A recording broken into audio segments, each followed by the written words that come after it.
Hola queridos amigos de Contexto. Amigos, hoy volvemos sobre uno de los casos en la justicia en investigación por corrupción que tienen toda la atención de la ciudadanía. Hablaremos sobre el proceso del caso Medusa, en el que están acusados, según las autoridades, de formar una red de corrupción que operó desde la Procuraduría General de la República y desfalcó al Estado por más de 6.000 millones de pesos. Varios son los implicados. El martes, después de 2 semanas detenidos en la cárcel preventiva del Palacio de Justicia de Ciudad Nueva, el ex procurador de la República, Jean Alain Rodríguez, junto a Jonathan Rodríguez, Javier Forteza y Alfredo Soriano, le dictaron 18 meses de prisión preventiva como medida de coerción para la investigación del llamado caso Medusa. La jueza Kenya Romero motivó la medida dictada contra el ex procurador por la existencia de riesgo de sustraerse del proceso, lo que pone en riesgo potencial la obstaculización de los medios de prueba. A los otros encartados de este caso, Rafael Mercedes, Altagracia Guillén Calzado y Jenny Marte Peña, se les dictó arresto domiciliario e impedimento de salida del país también por 18 meses. A Miguel José Moya una garantía económica de 1 millón de pesos y que no podrá salir del país, por supuesto, sin autorización judicial y deberá presentarse periódicamente ante el Ministerio Público. El caso, como sabíamos, fue declarado complejo. Para conversar sobre este tema nos acompañan en este panel, aquí en el piso, los abogados Domingo Rojas Pereira y José Alberto Ortiz Beltrán, y vía Zoom la coordinadora general de participación ciudadana, Lady Blanco. Bienvenidos todos. Gracias por la invitación. Domingo, José Alberto, Lady, bienvenidos. Gracias por la invitación. Muchas gracias. Yo quisiera que analizáramos en este programa primero cómo se ha llevado el proceso, cuáles han sido las fases agotadas hasta el momento, qué falta, y en este momento que el Ministerio Público analizará el caso, cuáles son vamos a decir, lo que iremos viendo nosotros la ciudadanía. ¿Qué ha pasado? Hay muchas cosas que están en entredicho. El ex procurador ha dicho que esto es una persecución política, ha dicho incluso que él no puso esa firma en ese cheque, entre otras cosas. También quiero oír la opinión de Participación Ciudadana, quienes fueron una de las instituciones que más abogó por la transparencia en el Estado, porque aboga aún incluso con los nuevos funcionarios del PRM, y que ha reclamado que los culpables deben de estar presos y devolver, si hay robo, lo que se robaron.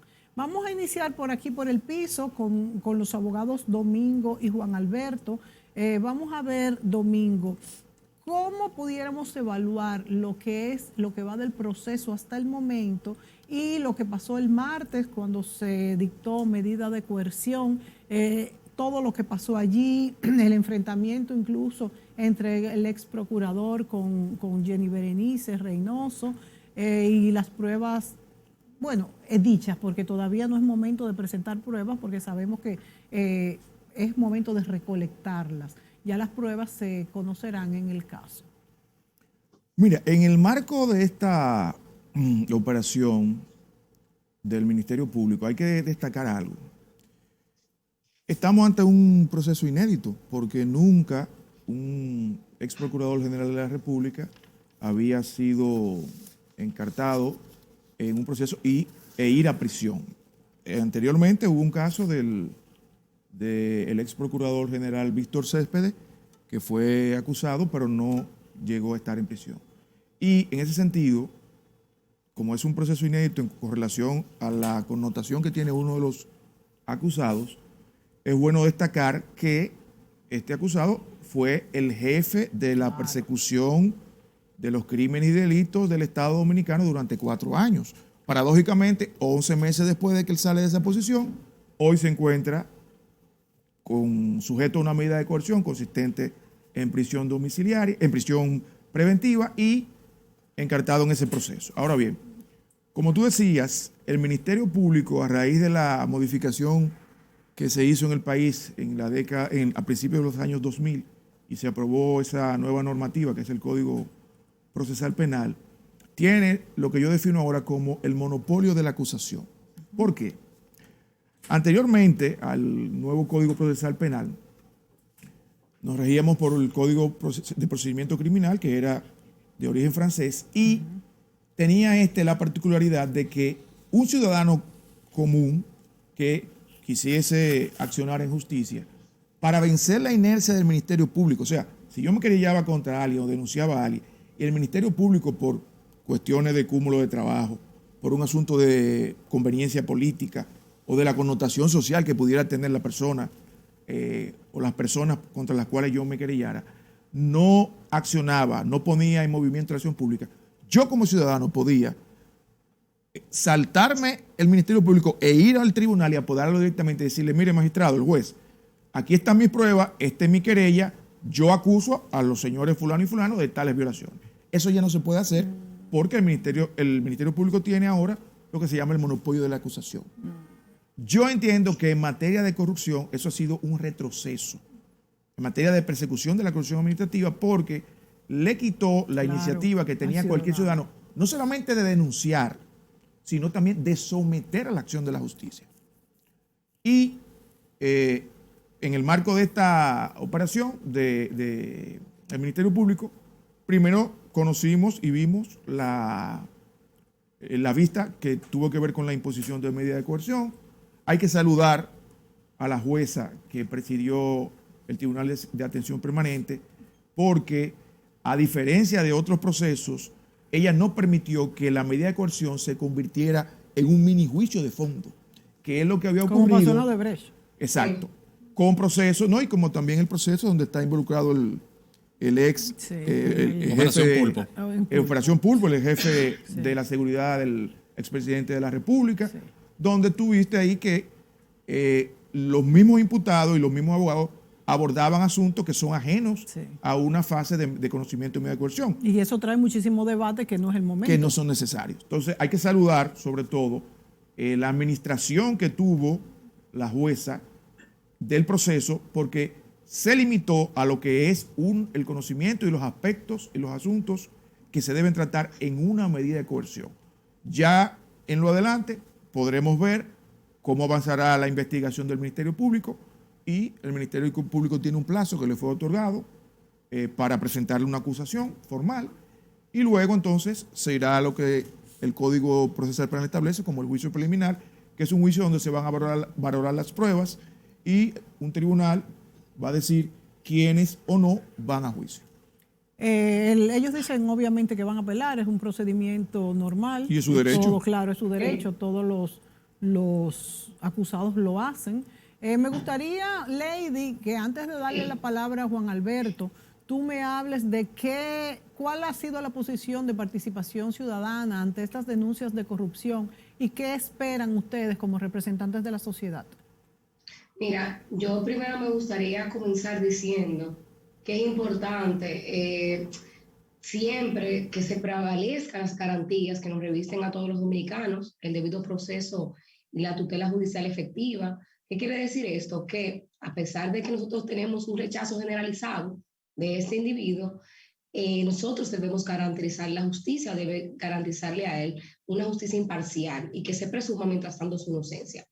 Pero hay que estar claro que este proceso no debe convertirse en un relajo y en un circo mediático. El debido proceso y el respeto a las partes debe siempre prevalecer, porque al final lo que el pueblo busca, señores, es justicia, una justicia pegada a la verdad y a la seriedad, porque eso es lo que nosotros nos merecemos como país. Y lo que pasa con Jean Alain es que Jean Alain se convirtió en esa cara de la impunidad. Y ese rechazo generalizado, vamos a decir que no se debe, porque quieren decir que esto es político y que hay una venganza de parte del Ministerio Público. Es que no es eso. Es que esto se debe a una sociedad que está cansada, que está hastiada de la corrupción y que tiene ansia de justicia. Nosotros tenemos más de 20 años arropados por la corrupción, por la impunidad. Y entonces yo creo que esos casos y esta percepción y lucha de la corrupción que está llevando el Ministerio Público no ha devuelto las esperanzas al pueblo dominicano de que realmente hay una voluntad. hay una voluntad de hacerlo bien, de devolverle el sentimiento de justicia al país. Esa justicia que realmente le hemos visto perdida por fallas procesales, hemos visto en su misma gestión expediente instrumentado con una intención perversa de perpetuar la impunidad. Lo hemos visto en el caso de Odebrecht. También coartó la libertad de prensa, intimidando y acosando a periodistas. Él abusó de su poder, censurando espacios, y también hizo caso omiso, no solamente de la demanda que hacíamos los colectivos como Participación Ciudadana, que siempre estamos con los temas de institucionalidad y lucha contra la corrupción, sino de toda la sociedad que salió a marchar para que hubiera transparencia, y se hizo de la vista gorda, porque no le importaba, porque era parte de ese mismo entramado corrupto. Señores, entonces todo eso nos debe llamar la atención, porque el caso de Jean Alain, por el cargo que le revestía, señores, como estaba diciendo el abogado que me precedió, es que es él, esto es histórico, es un ex procurador general de la República, aquel responsable de asegurar la persecución penal y la implementación de la política criminal del Estado, o sea, en el marco siempre de un ejercicio apegado por la transparencia, la credibilidad y la integridad. Señores, esa misión, por lo que hemos visto, lo que queda plasmado en la medida de cohesión, se desvirtuó. O sea, una misión totalmente desvirtuada, burlada y violentada. Y entonces, obviamente, nosotros valoramos la solicitud de medida de cohesión, vimos las imputaciones que eran gravísimas, vimos elementos probatorios que permitían, como bien la jueza impuso, que fue la prisión preventiva, porque desde el primer momento vimos el allanamiento donde claramente a él se le informó. Hemos visto, bueno, que lo ha dicho el Ministerio Público, destrucción de pruebas, espionaje, y hasta, señora, encontrar plátano, que ahora los abogados dicen que eran plátano plástico, y todo eso son elementos de riesgo, pero también es una burla. Es una burla que se le ha hecho al pueblo dominicano, a ese pueblo que está ansioso de justicia. Y no es ansioso de justicia porque él representa solamente la impunidad, es generalizado. Es que queremos todos, señores, tener un mejor país. Señores, la verdad que lo de los plátanos fue una gran burla. Eso Sí es obvio y un símbolo sencillo pero muy significativo. Lady, ¿tú crees que esto podrá servir de ejemplo para funcionarios incluso actuales, para que sepan que ya nada quedará oculto bajo el sol?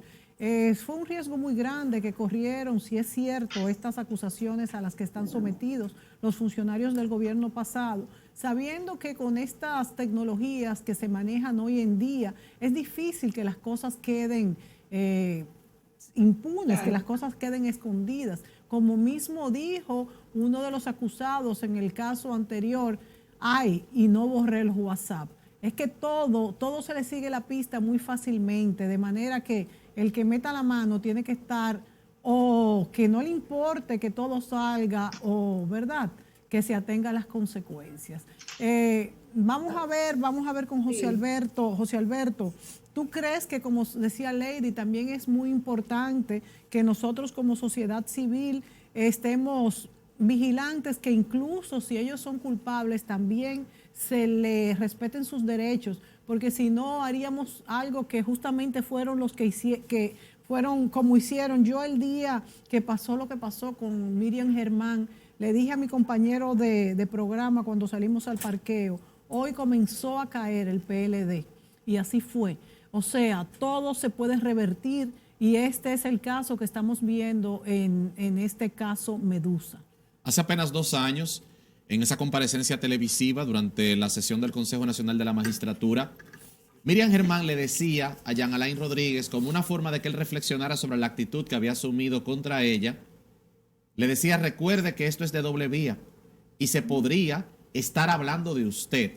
Jean Alain Rodríguez no tenía idea hace 2 años que después de un tiempo Miriam Germán Brito lo iba a sustituir en la Procuraduría General de la República, y que 10 meses después de su salida de la posición, él iba a estar guardando prisión preventiva. Si nos vamos a una pieza literaria y sin evaluar el caso, usted podría decir se trata de una vendetta. Claro que no se trata de una vendetta. Miriam Germán Brito lo primero que hizo fue inhibirse de todo lo que tuviera que ver con Jean Alain Rodríguez, y la realidad es que el expediente de solicitud de medida de coerción, que no es una acusación, es simplemente una imputación, sin embargo es una pieza que se asemeja a una acusación. Presenta una serie de elementos de prueba que llevaron a la magistrada Kenya Romero al convencimiento de que la mejor medida para salvaguardar la investigación que el Ministerio Público va a iniciar de manera formal, porque la investigación que hizo fue previa, puede estar garantizada. El criterio que utilizó Kenya Romero para remitir a Jean Alain Rodríguez a prisión preventiva no fue su falta de arraigo. Arraigo tiene él suficiente, porque incluso es un hombre que exhibe, y eso es algo que se tendrá que evaluar en el proceso, exhibe 7, 8, 10 propiedades. Algo insólito para una persona que durante 8 años ocupó 2 posiciones públicas con salarios conocidos y que usted puede accesar a través de las páginas web de las instituciones que él presidió, que fueron la Procuraduría. ¿Compradas durante esos años?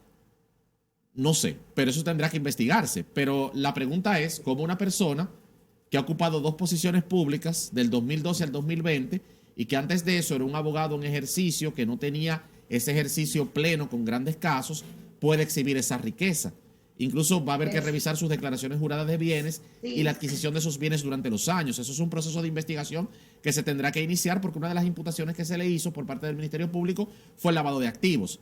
Pero lo que iba a decir es lo siguiente: el criterio que utilizó Kenya Romero para fijar la prisión preventiva fue la peligrosidad que representa Jean Alain Rodríguez, no para fugarse, sino para el proceso en sí. Porque se trata de una persona que ocupó la máxima posición respecto a la política criminal del Estado, era el encargado de ejecutar y de implementar la política criminal del Estado, y se ha demostrado a lo largo del proceso que todavía hay fiscales y actores del Ministerio Público que responden a él, porque fueron colocados en esas posiciones por él. Entonces, esa persona en libertad tiene facilidad de accesar a pruebas que pueden ser desaparecidas. En principio, Jean Alain Rodríguez, si la jueza no evaluaba esos puntos, él no calificaba para una prisión preventiva. ¿Por qué? Porque es una persona conocida, tiene suficientes arraigos. Además de eso, como bien señaló su abogado defensor, es una persona que por la posición que ocupó corre cierto riesgo al estar guardando prisión preventiva en el mismo lugar que las personas que él envió y que él solicitó que se enviara a prisión preventiva. Tiene que tener una vigilancia especial, me imagino. Claro, debe ser sometido a vigilancia especial. Se le debe garantizar su integridad física en todo momento. Física, así debe ser. Y nosotros como sociedad debemos estar vigilantes de que así sea. Porque al final lo que queremos es justicia. La justicia, tenemos que esa integridad física se le sea protegida para que realmente tengamos justicia.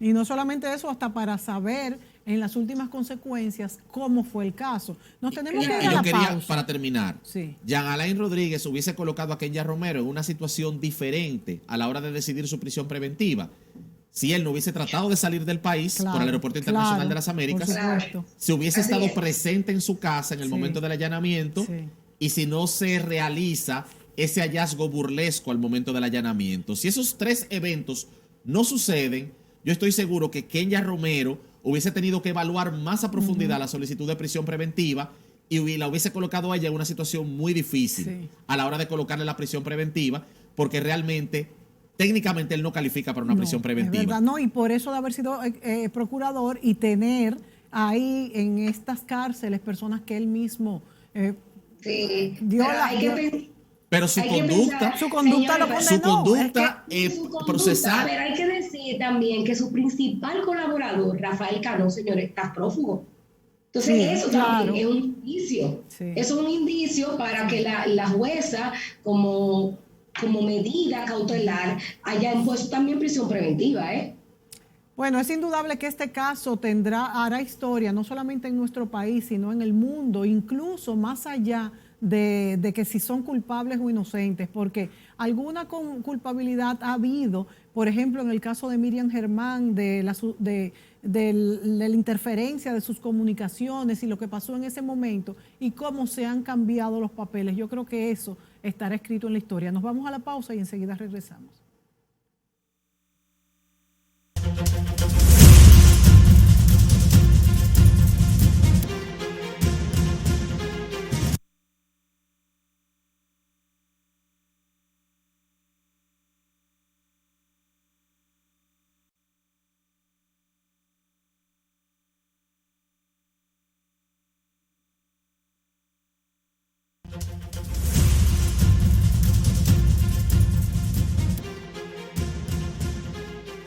Amigos, conversamos sobre el caso Medusa que nos tiene a todos vigilantes. Lady Blanco de Participación Ciudadana nos acompaña vía Zoom, mientras que en el piso están José Alberto Ortiz y Domingo Rojas. Les iba a preguntar, remontándome a lo que se decía durante el gobierno del PLD, que los presidentes están muy bien informados y que lo saben todo.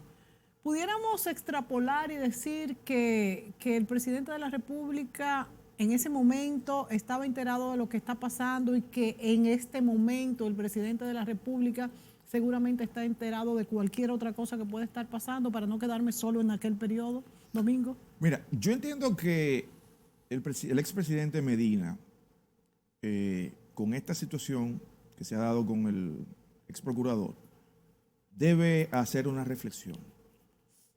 Y es que en el ejercicio de la política dominicana, la máxima que se usa es buscar cargos para los hombres y no hombres para los cargos. El señor Jean Alain Rodríguez no tenía el perfil para ser un procurador general de la República porque era un miembro del Comité Central del Partido de la Liberación Dominicana, y la ley de manera expresa prohíbe que una persona que sea militante político activo asuma una posición en el tren judicial o en el Ministerio Público. Sí. Y aparte de eso, a pesar de que él se especializó en materia penal, él no era un abogado en ejercicio, no era un litigante en materia penal y por lo tanto no conocía las intríngulis de esas funciones. Lamentablemente, se le escogió a él por un asunto tal vez de conveniencia y tenemos los frutos de una gestión que todo el mundo ha cuestionado y que llevó al Ministerio Público a niveles de descrédito porque se convirtió en una especie de nodriza de la impunidad y del crimen y de la corrupción, cuando su función obviamente era todo aquello que era contrario a la práctica que en sentido general él institucionalizó desde la Procuraduría General de la República. Yo entiendo que el Ministerio Público debe ser sometido en la actual gestión de la magistrada Germán Brito a una reevaluación de sus miembros y eso ya lo estamos viendo, y a un encauzamiento de acuerdo a lo que establece de su ley institucional y las funciones que la Constitución le deriva y le da a él. Yo entiendo que el Ministerio Público tiene una gran oportunidad en esta ocasión. Y saludo la actitud que ha tenido el presidente Abinader y su gobierno de que, por ejemplo, en la reformulación que se mandó del presupuesto nacional, se asignó una partida importante porque no vamos a engañarnos. La lucha de la corrupción requiere capacidad, requiere constancia, requiere valor, pero requiere recursos económicos. Claro. Porque si no vamos a andar a la saga. O sea, la delincuencia y la corrupción van a estar siempre un paso o dos por delante del Ministerio Público y de las autoridades. Por supuesto. Entonces, ese discurso anticorrupción hay que acompañarlo de una muestra palpable de apoyo económico. Sí. Y eso hay que saludarlo. Indudablemente. Nosotros como sociedad tenemos que estar vigilantes de que esto así sea. En el presupuesto complementario hay una partida para esto y esperemos que en el presupuesto de 2022 que ya se está preparando, también lo contemple. Yo creo que sí, el presidente Abinader quiere ser coherente y que estos casos pues lleguen a un final justo, vamos a decir, tiene que ser así. Lady, Participación Ciudadana está vigilando especialmente este caso. ¿Cuál es, vamos a decir, la función de ustedes? No solamente en este caso Medusa, sino en todos los casos que están conociéndose por el Ministerio Público y aún cualquier otro que sea tanto del gobierno pasado como de este nuevo gobierno. Sí, mira, yo te iba a responder también, te voy a responder esa, pero te quiero responder la pregunta que tú hiciste, si el presidente sabía lo complejo de la corrupción en su gobierno. Mira, es verdad que el presidente siempre es la persona más enterada. Y hay que decir que la corrupción estaba en los pasillos del Congreso y estaba en los pasillos del Palacio, porque él tenía, vemos el caso Coral, que él tenía la persona de su confianza de manera constante, que es el jefe del CESAC, ¿cómo es? César, perdón, el nombre se me olvidó. Ajá. Son personas que eran cercanas a él. Entonces, ¿cómo él no tenía la información de los casos de corrupción que había en su gobierno? Claro que lo sabía. Nosotros teníamos una Cámara de Cuentas, señores, una dirección de compras y contrataciones y una Contraloría, que son esos organismos de control y persecución. Bueno, la persecución la lleva la Procuraduría, pero esos organismos de control que estaban secuestrados y respondían a los peores intereses del país. ¿Y a quiénes respondían? Bueno, a esas autoridades. Y si no lo hubiese sabido, entonces era como que no funcionaba. Pero es que eso era público. Si nosotros mismos hicimos vocería constante con relación a la importancia de que tuviéramos la Cámara de Cuentas de manera independiente, que habían instituciones que tenían más de 10 años que no se auditaban, donde estaba el grosso del gasto público en el Ministerio de Educación, Ministerio de Salud, Obra Pública, y llamábamos y no hacían caso omiso, porque no había una vocación de transparencia. ¿A quién llamaban ustedes? Mira, pero nosotros le mandamos hasta comunicaciones al presidente, y cuando hacíamos nuestra rueda de prensa, que te la voy a hasta mandar, las ruedas de prensa y las notas de prensa, abogando por la transparencia, abogando por la independencia de la Cámara de Cuentas, sobre todo, y por la importancia de auditar todos los casos, porque muchos de estos casos han llegado a este extremo, porque no habían esos órganos en su trabajo. Porque ¿cómo es posible que a Jean Alain no se le haya auditado? Pero no obstante eso, él no entregaba su declaración jurada, o si le entregaba no había una verdadera veeduría de esa declaración jurada. Entonces hay que estar claro de que ahora en estos momentos uno de los indicios que hemos visto de la lucha contra la corrupción en estos momentos es que tenemos una Cámara de Cuentas revestida por independencia, y hay que decir que eso no es una voluntad solamente política, eso es una demanda social de todo un pueblo que ha salido a la calle a demandar eso. Claro. Tenemos una dirección de compras y contrataciones que está revestido por esa condición. Nosotros estamos velando para que eso siga siendo así. Los gobiernos no se les deja solo. Nosotros como ciudadanos tenemos que estar vigilantes, porque si no, no va a haber forma de que la corrupción se pague. Y ejercer control social, porque miren, a los actuales servidores públicos deben mirarse en ese espejo. A los altos funcionarios, si usted no fue a servir de manera íntegra, transparente, apegada a sus principios democráticos y de derecho, deje eso. No se endiose, no se cree intocable, y accione con humildad, porque usted es un servidor, y eso es lo que ellos tienen que entender, que el que está ahí sentado es un servidor. Valore su libertad, valore a su familia, pues aquí hay una sociedad demandante que hace rato despertó y que no va a seguir permitiendo el caso de corrupción sin castigo, no de la gestión pasada, sino también de esta, Entonces eso tiene que quedar claro.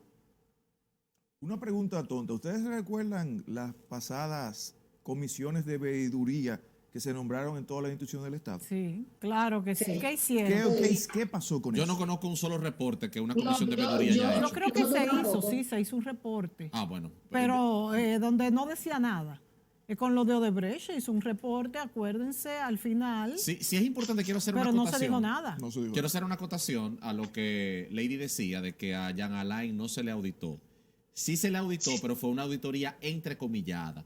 ¿Por qué entrecomillada? Cuando digo no se le auditó, es porque realmente no hubo una auditoría fiel y transparente. Exacto, porque Hugo Álvarez Pérez, en su interrogatorio ante Wilson Camacho, titular de la PEPCA, reveló que la auditoría que se le hizo a la gestión de Jean Alain Rodríguez del 2017 al 2019 estaba adulterada, al igual que otras auditorías. La auditoría del Ministerio de la Presidencia, del Ministerio Administrativo de la Presidencia, de la planta Punta Catalina. Hoy no sabemos la verdad de Punta Catalina, porque la auditoría que se le Esa hizo fue otra a esa comisión de planta, veeduría que tampoco dio resultados. exactamente, y yo no excuso esa comisión, pero esa comisión, para dictaminar como dictaminó, fue en base a una auditoría adulterada de la Cámara de Cuentas, al igual que el informe especial de las obras de Odebrecht, que no se pudo presentar en el juicio de fondo porque estaba adulterado, admitido por el propio presidente de la Cámara de Cuentas en el interrogatorio que Wilson Camacho le practicó.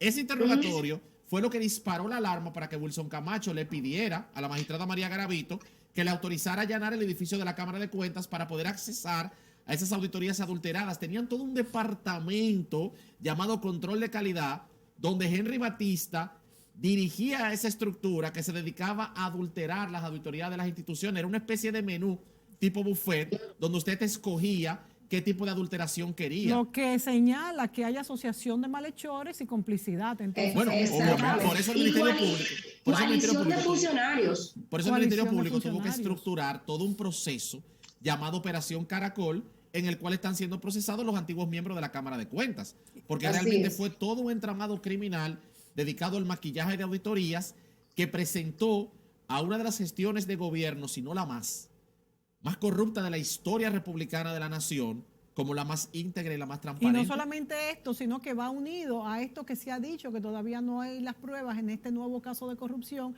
y es que se dice que todas las líneas estaban intervenidas de los jueces. Ustedes saben lo serio que es eso. O sea que si un juez decía o hacía algo en su computadora, alguna sentencia, ya ellos estaban enterados antes de que saliera. En aras de eso que tú dices, hay que señalar lo siguiente, y esto es anecdótico. El señor Jean Alain Rodríguez, en su gestión en la Procuraduría General de la República, adquirió, sin ser un organismo de inteligencia del Estado, ¿verdad?, un programa informático que se denomina Pegaso, de fabricación israelí. Ese programa es el programa más moderno que existe en el mundo para intervención telefónica, espionaje, etc.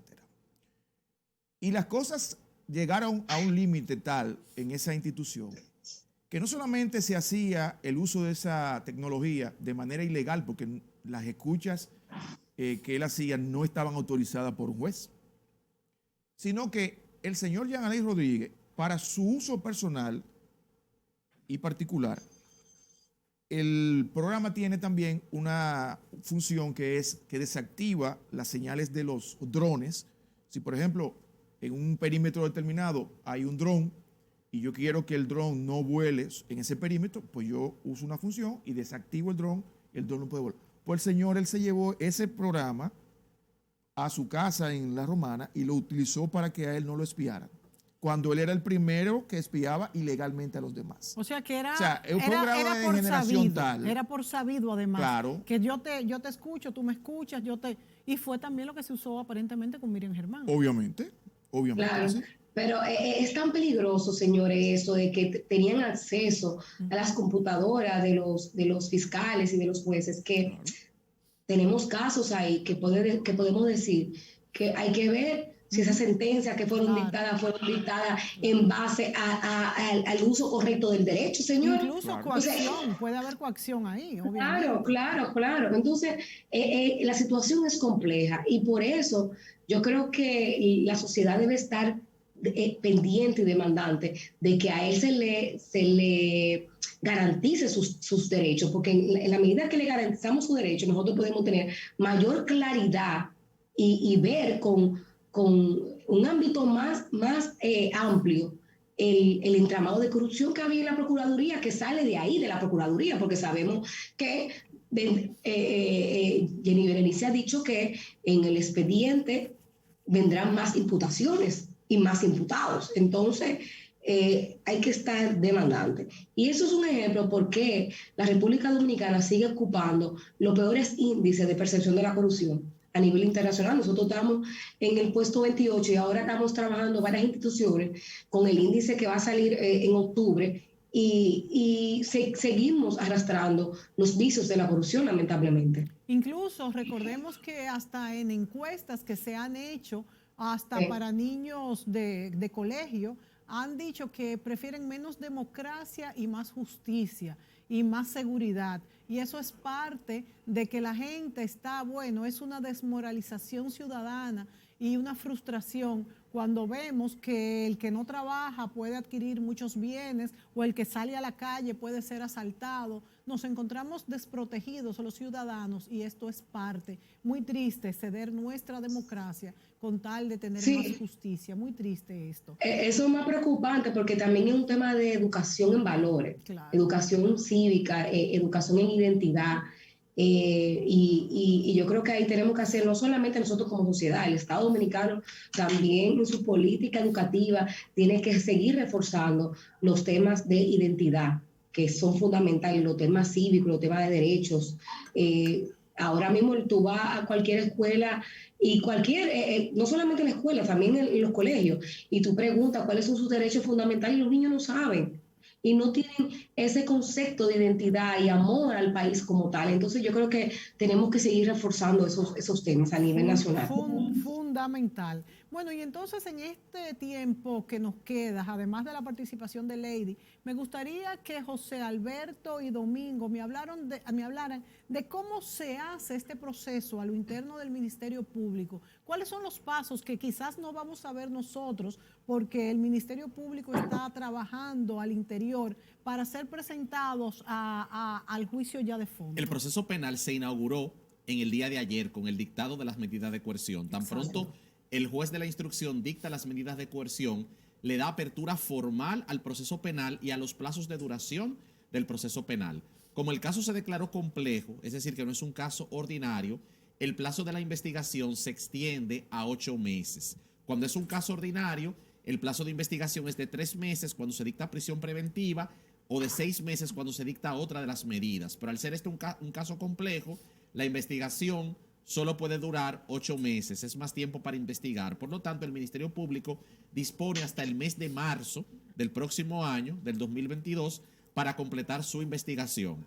Si la investigación que el Ministerio Público formalmente inició ayer da como resultado un fortalecimiento de la imputación que se le presentó al juez y que llevó a medidas de coerción, entonces el Ministerio Público va a presentar una acusación formal donde le va a decir al juez de la instrucción: yo acuso a estas personas de los siguientes tipos penales o de los siguientes crímenes o delitos por estos hechos. Eso sería en marzo.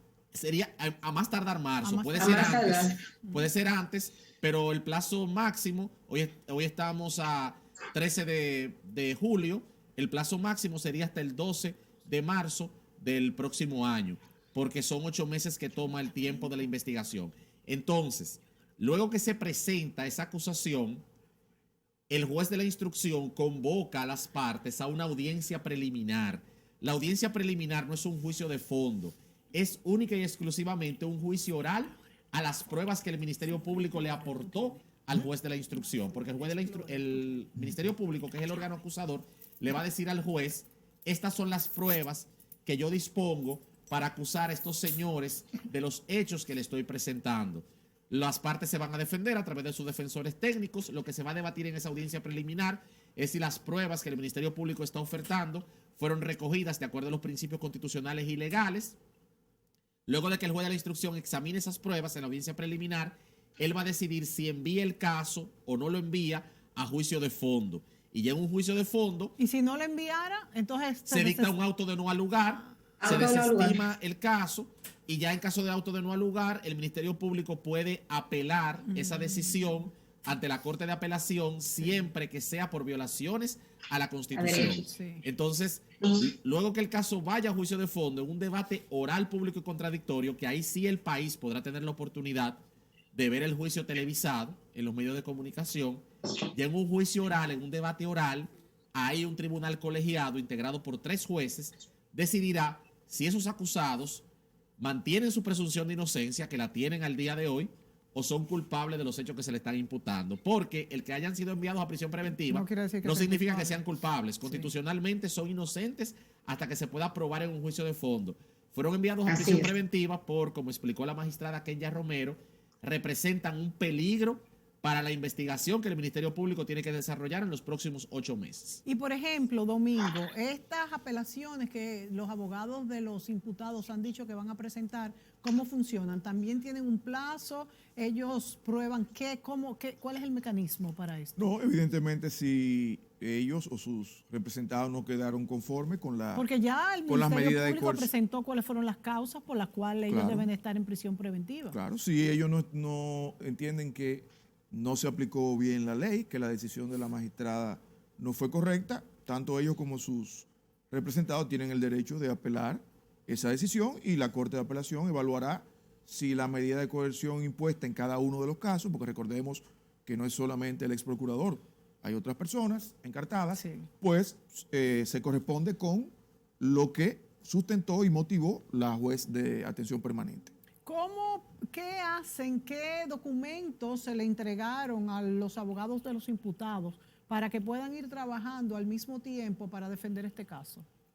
Bueno, la Secretaría del Tribunal, tan pronto el Ministerio Público presentó la solicitud de medida de coerción, acompañada de medios de pruebas que, según leí en los medios de comunicación, eran casi 5.000 páginas Sí. de evidencias.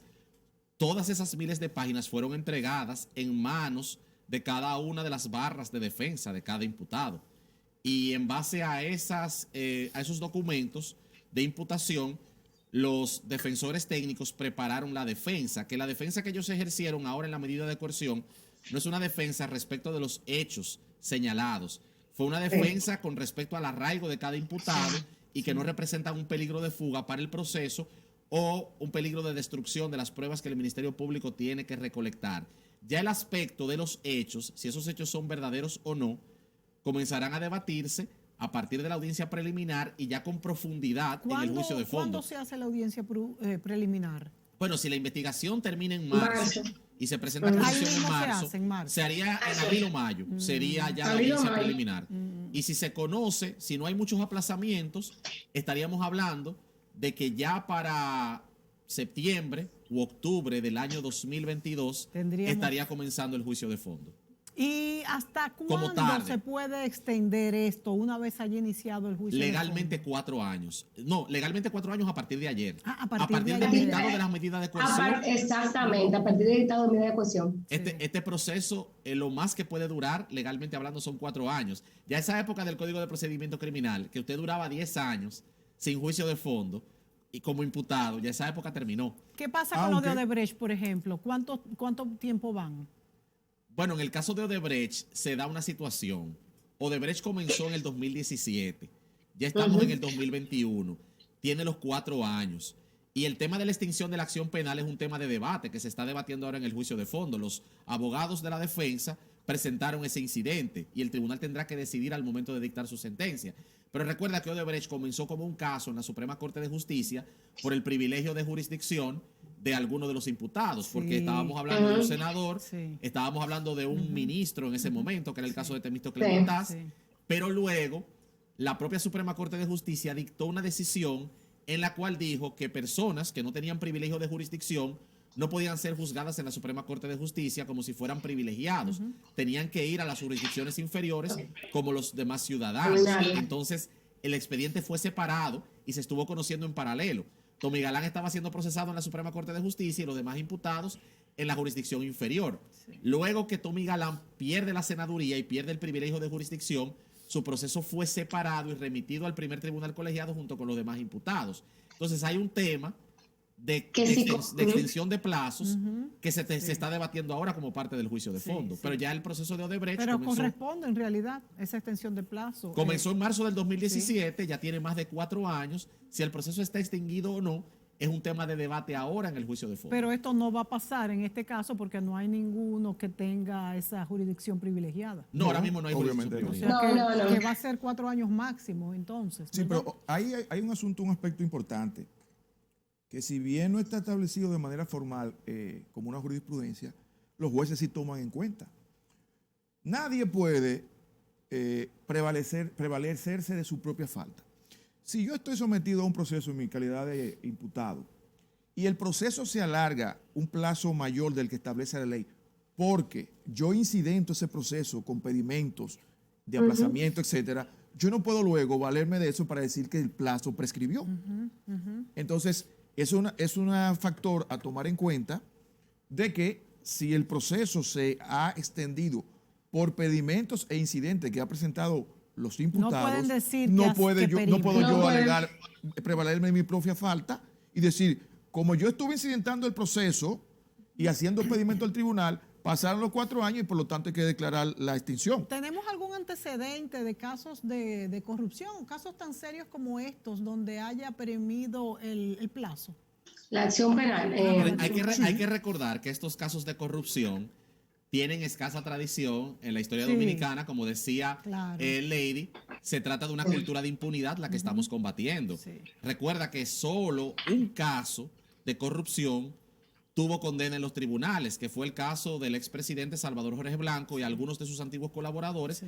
que fueron condenados a 20 años de reclusión en primera instancia, luego apelaron y ya cuando el proceso estaba en apelación en el año 2000, el Estado retira la acusación que interpuso contra esos ciudadanos. Pero ese proceso de Salvador Jorge Blanco comenzó en el año 1987 y terminó en el año 2000 con el retiro de las acusaciones. Pero fíjate cómo era el antiguo sistema. Si el Estado no se retira y se continúa litigando ese proceso, fácilmente el expresidente Jorge Blanco hubiese muerto en medio del proceso, todavía debatiendo su culpabilidad o su inocencia por la cultura de impunidad. Entonces, el país se está estrenando en materia de persecución de la corrupción, Sí. en materia de fin a la impunidad. Sí. Y ha sido un periodo extraordinario, porque de la nada hemos pasado a un periodo de 10 meses donde ya hay 4 casos de corrupción de manera formal en el sistema judicial, 3 de la gestión anterior y 1 de la actual gestión, porque el caso de la operación de los Claro, 13 pertenece a la actual gestión gubernamental, lo que evidencia que es un ministerio público que ha sido independizado del poder político, aunque la independencia del ministerio público no está prevista en la Constitución y el presidente Que nombra eso al es lo que procurador, debe- en la práctica que ya es un Un independiente. minuto, Lady, un minuto para ti. Que esa independencia, ahora que tú la traes a colación, es que nosotros tenemos que demandarla.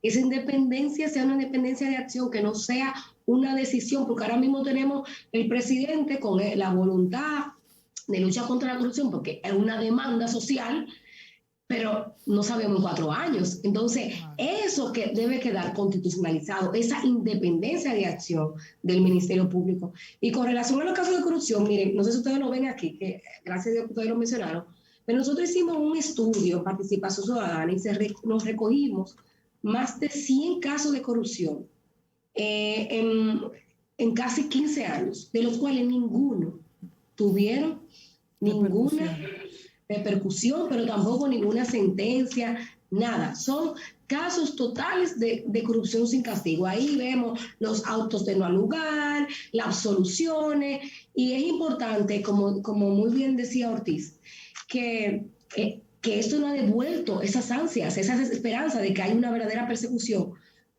contra la corrupción y lo mal hecho. Entonces creo que nosotros debemos como sociedad aunarnos todos a que esa acción del Ministerio Público sea una constante, pero no que eso no dependa de una voluntad del Ejecutivo. Se nos acabó el tiempo. Brevemente. Y Domingo, también me Sí. hubiera gustado, pero creo que ya eso será en otro programa, que ustedes me explicaran qué varía en este caso por la aprobación del nuevo código, y eso para otro programa. Sí. Y sí quiero que me respondas, ¿por qué el juicio, esta medida de coerción no debe ser televisada y otras sí lo han sido? Pero es un minuto que tiene. No, eso está a opción de lo que entienda el Porque juez. los dos dijeron que sí querían y sobre se todo negaron si las ambos. partes lo solicitan o no.